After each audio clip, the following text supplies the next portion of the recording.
All of us will face moments in life when critical decisions must be made, times when different roads intersect. And you need to figure out which way to go and what to do. What do you do when you are at a crossroads in your life? All of us will from time to time be like this guy, just standing at a crossroads of life, having to make some critical decision that can impact life in big and small ways. One of the most common questions that I get from Christians and even non-Christians: I don't know what to do. Or maybe you've been at a crossroads at a funny moment, and you're trying to figure out what you should do. It can be small things, it can be big things. There's defining moments in our lives. There's just time where you come in life, and you've got to figure out what you're supposed to do. Because in life, there's gonna be a number of forks in the road, impasse, intersections of life. And we've got to decide which route to take. What are we supposed to do? Each one leads in a direction. Each one leads with an outcome or consequences. When you have to make a right or a left decision, there's no word, so to speak, from God. Should I do right or left? But the passage was so powerful to me. It said whether you turn to the right or to the left, you will hear a voice behind you saying, this is the way, walk in there. This is the way, this is the way. Notice that God's word comes as you walk.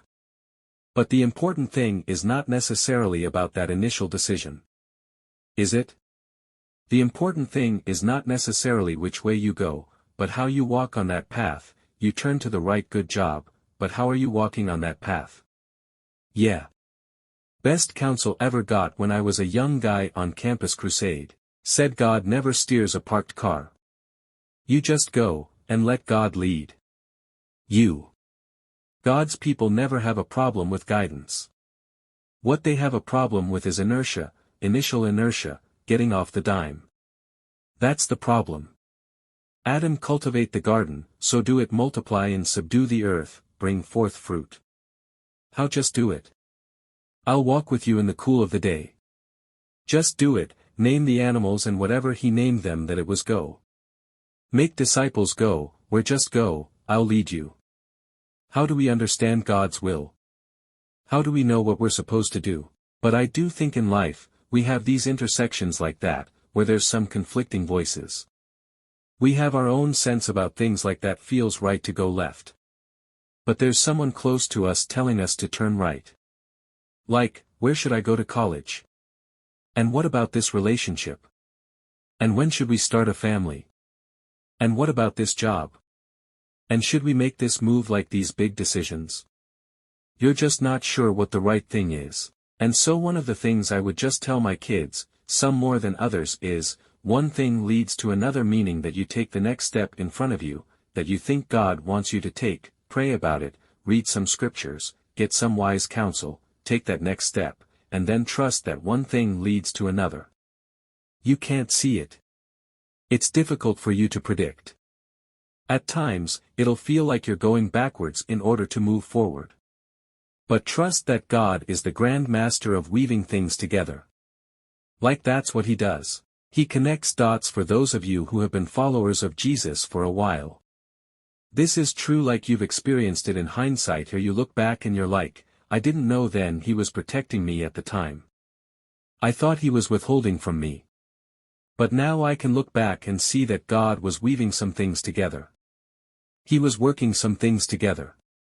And so there's this sense in which we think to experience God's will, we have to have these perfect circumstances. And if we don't have them, then it's too late, or it's too messy. And we have to settle for plan B. There's nothing about Scripture that would teach that. That's how the will of God works. It can't work with what you've got, that it has to be all aligned, rightly, in order for God to do what he wanted to do. There's nothing about that in Scripture. He can take all the broken pieces and accomplish good things from it, right? Like God works things for good. We don't always know what it'll look like. We can't always see it, but that he is a redeemer, he is a weaver, he weaves some things together for beauty. You're gonna fail, you're gonna make mistakes. And when you do, keep putting your best foot forward. Move on. God is so good. He is so incredible at taking our mistakes and our missteps and our mishaps and making them work for good. And this is what I've learned, because what I get asked so often is, how do I know the will of God? How do I live in the will of God?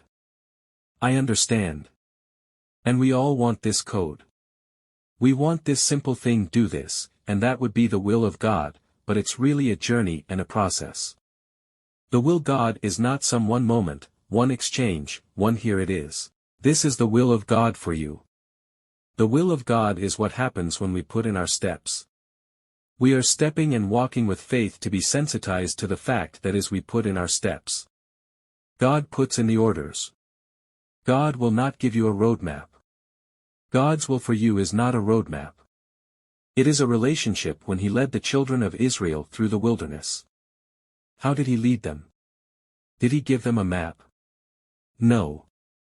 He gave them a pillar of cloud and a pillar of fire and said, follow that, just stay in a relationship with me. So many of us would like a map to say, we're gonna go from here this way, and then we're gonna end up there, but God won't do that. And I'm glad he doesn't do it, because friend, that takes the romance out of it, that takes the excitement out of it. It may put a certain fear and apprehension into it. If we knew what tomorrow hope goals for us, I'm glad we don't. Is there any way to be 100% certain about God's will when you're making a major choice in life or a college? But remember, we walk by faith, not by sight. And I want to say to you, you are not going to get 100% assurance and confidence before you make a choice, because it would require zero faith. We pray about it, we wait on the Lord, and then we make our choice. Once you have prayed about it, you've checked your motive, you've gotten wise men around you, then act and let God guide you, and then let's make the call and make it with confidence. You have to take the plunge, you have to make the choice, go ahead and make the best decision you can make. And when you've done that, leave the results to God. Because God's purpose will stand. And if yours are not, he will correct it. He will redeem it, and he will still keep you on the right path to your future destiny and will not forsake you. I think what happens is that we forget that he is in control of the life I gave him. I do want to make good choices, but I'm a limited human being. I can't see the future. But I've got scripture, I've got prayer, I've got wise people, and then you've got a peace in your heart. And at the end of the day, I have to do that and trust God. I have to believe, regardless of what happens, he will orchestrate my life, and I'll end up where I'm supposed to be doing what I'm supposed to do. I don't have to obsess, hyperventilate, or control everyone in everything around me. I don't have to worry about the minutiae, the little miniature things of life. I can have confidence that this God is going to take care of everything. You can sleep once you realize God's in control of your life. I don't like everything. I don't understand everything just like you, but I do know he's in control. I know no human being energized by Satan, not even Satan himself, can stop the purpose of God for your life. That I think one of the reasons that people live out of the will of God is they're not willing to take the first step. And here's what I've noticed. Even if you trust God and make a mistake, if you genuinely make a mistake, God has the most awesome ways of correcting that mistake. He knows your heart, he knows you willing to do what he requires of you. And God knows that. And we do the some things he requires of us is very difficult. But the question is, are you listening? Secondly, are you trusting that whatever he says for you to do, it's you to do? He can put you exactly where he wants you to be. He can arrange all the details of your life years in advance. He can open doors that seem shut tight. He can remove any obstacle that stands in your way. He can take your choices and fit them into his plan. So you end up at the right place at the right time. He can even take your mistakes and bring good out of them. Don't forget. He's our Redeemer, he redeems things. He can take tragedy and use it for your good and his glory. All he needs is a willing heart, just someone to reasonably cooperate. This doesn't mean you won't have to make difficult and hard choices. You will, but it takes the pressure off because it means you can trust God to take your decisions, your choices, and use them to accomplish His will.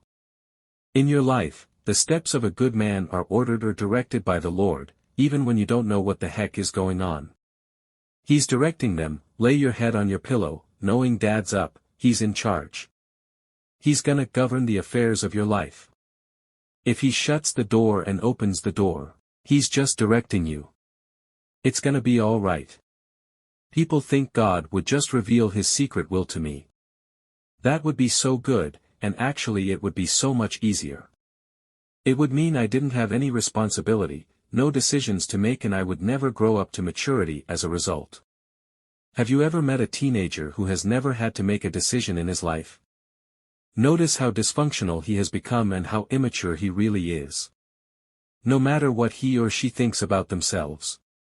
And the same is true in the Christian life. To develop a child, you don't give him every answer and make every choice for him. You do early on.